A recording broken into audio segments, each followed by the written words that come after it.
Are you reactive with your child?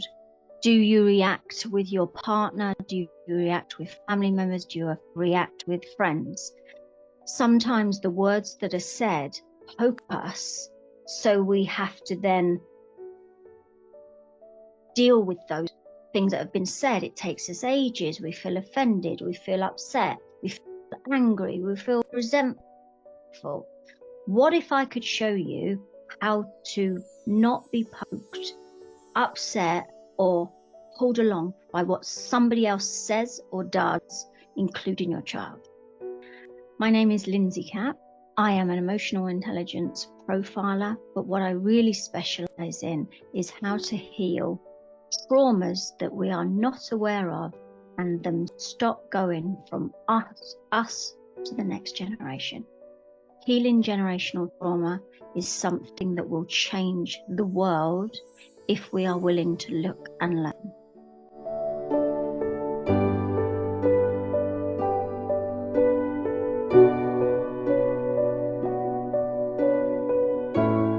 So as parents, we have two sides to us. We have the side that is the light, that is all loving and birthdays and want our children to thrive and, you know, look at them when they're asleep and everything and cry and all those things. But there's also a dark side to parenting, which is, for God's sake, give me a frigging break. Like, oh, I am a person. What about me? You know, stop going at me or stop. We do have a dark side. Now, what we feel is very judged. We judge people too quickly, and we judge our children too quickly because we think we know, because they've done that before. And it's like, right, listen, you have the power to know that whatever they're doing comes up. Imagine gates around you. Anything that happens outside of you, like your child, their words, their actions, teachers, parents, anything, it comes up to the gates. So if I say nurse's bad shoes, yeah, it comes up to your gates. Now, if your gates are open, everything comes in and it'll impact you. Everything your child does will impact you because your gates are open. And what I mean by your gates is you didn't even know you had them. But I'm going to ask you to shut them. And I didn't even know I had gates. Yeah, think about it. When things come in, you can make a choice on whether that's true for you. These are the gates of truth.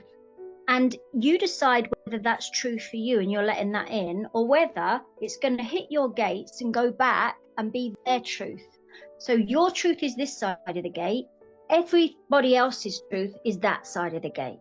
So think about it. When somebody says something, it's like, if you know it's come up to your gates, do you open them or do you bounce it back? Now, this is your children too. They're saying something.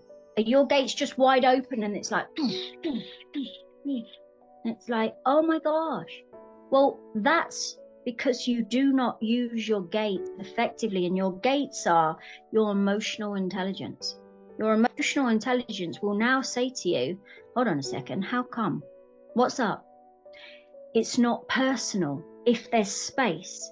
But if you just go around, you know, listening to everything, picking up on everything, judging on everything, it will literally feel like daily you are shot like a sitting duck. Like, if it's not your children, it'll be your parents. If it's not your parents, it'll be your partners. If it's not your partners, it'll be a friend or a family. And it's just like, back off.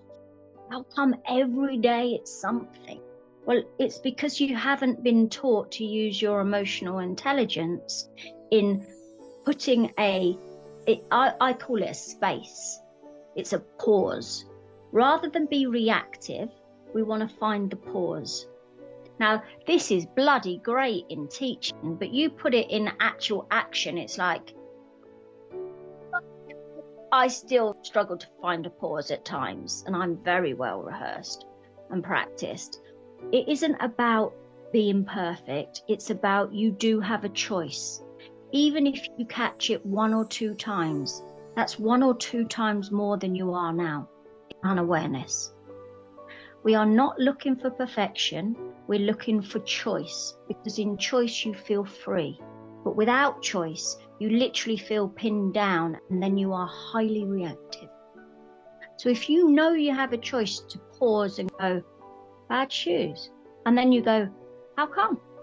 So if you hear something and you're like, I just felt a twinge in me. Like when something is very serious, my experience is nurses know protocol and they will stick to the protocol because it's serious. They could lose their job.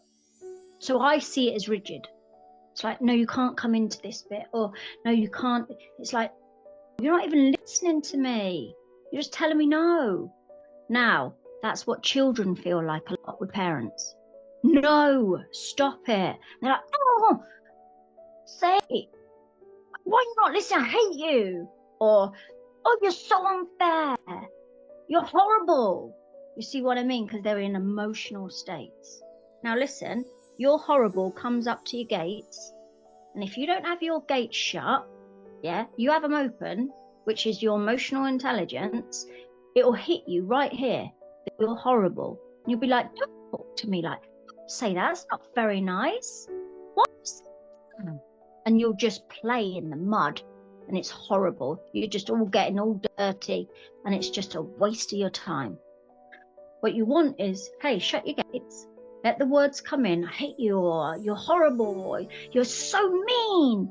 And it's like, let it go back. It's like, no, I know I'm not. But that's okay. That can be true for you right now. Your truth, their truth, and universal truth. Gates, emotional intelligence. Find the pause.